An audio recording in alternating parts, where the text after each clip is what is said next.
¿Qué tal? Buen día. Vamos a iniciar con nuestra clase de psiquiatría forense. En esta sesión vamos a trabajar lo que son los trastornos de la personalidad. Ya anteriormente los habíamos trabajado en la clase de psicología, ahora pues nos toca trabajarlos aquí en psiquiatría.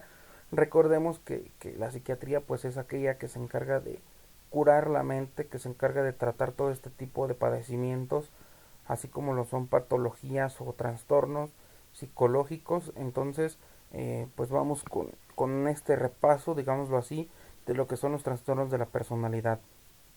Los trastornos de la personalidad son un grupo de afectaciones mentales en las cuales una persona tiene un patrón prolongado de comportamientos, emociones y pensamientos que es muy diferente a las expectativas de su cultura. Estos comportamientos interfieren con la capacidad de la persona para desempeñarse en las relaciones interpersonales, el trabajo y otros contextos. Vamos con el trastorno paranoide.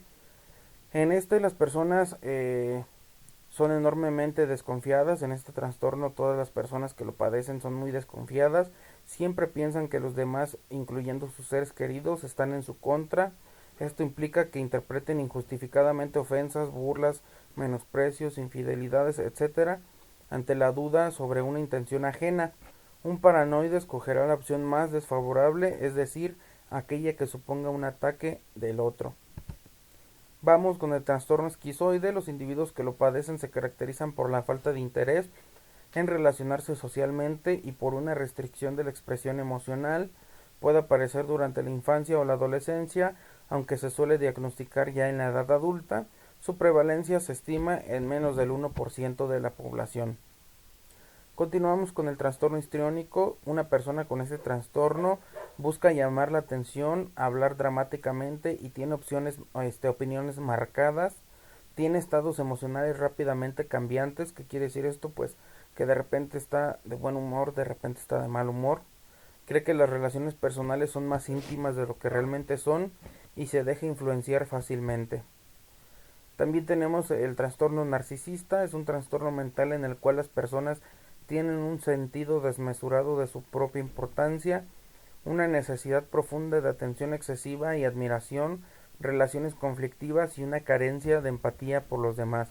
Quiere decir que son muy egocéntricos, que ellos quieren siempre ser el centro de atención, son muy vanidosos, se están cuidando mucho en cuestiones de cómo se ven, cómo se visten, cómo los ve las demás personas en ese sentido.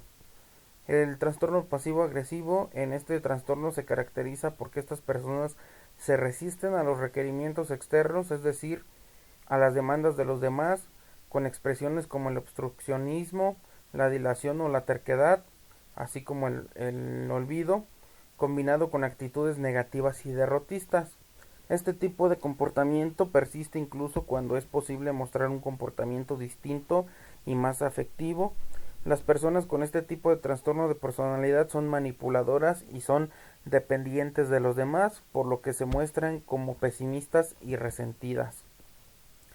También tenemos el trastorno sádico-masoquista. En este caso, el sadomasoquismo es un acrónimo de los términos sadismo y masoquismo, en el cual una persona obtiene placer al ser dominado o maltratado. El sadismo es la obtención de placer al realizar actos de crueldad o dominio. Este disfrute puede ser de naturaleza sexual y consensuada, en cuyo caso se considera una de las parafilias más comunes. En caso contrario, puede ser indicativo de trastorno mental o el resultado de emociones humanas, como el odio, la venganza e incluso ciertas concepciones arcaicas de la justicia. El trastorno de dependencia, pues aquí el trastorno de dependencia de la personalidad es un tipo de trastorno de la personalidad del grupo C. En este caso, pues son desórdenes ansiosos o temerosos. Estos individuos tienen una necesidad general y excesiva de que se ocupen de ellos, por eso se llama dependencia, porque van a depender de las acciones de otras personas.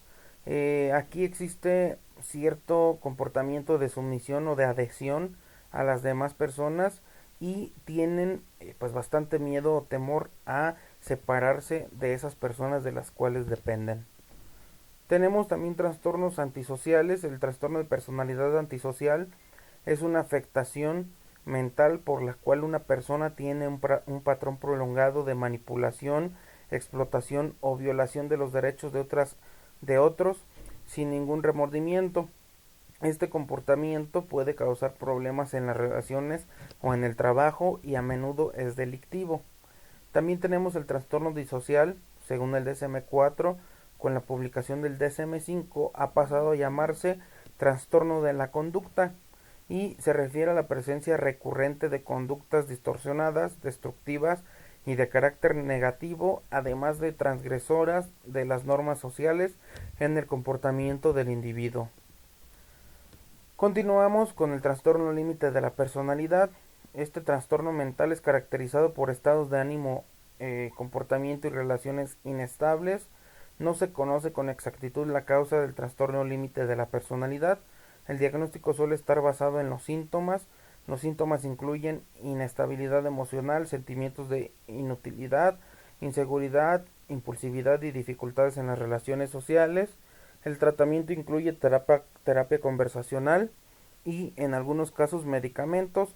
Cuando los síntomas son graves, la hospitalización puede ser de gran ayuda. Vamos con el trastorno de comportamiento perturbador. La categoría diagnóstica de trastorno del comportamiento perturbador en la infancia y en la adolescencia hace referencia a la presencia de un patrón de conducta persistente, repetitivo o inadecuado para la edad del menor, que se caracteriza por el incumplimiento de las normas sociales básicas de convivencia y por la oposición a los requerimientos de las figuras de autoridad, generando como consecuencia un deterioro de las relaciones familiares y o sociales. Pues hasta aquí nuestra clase de tratamientos de trastornos de la personalidad. Si hay alguna duda, quedo a sus órdenes. Que tengan un excelente día. Saludos a todos.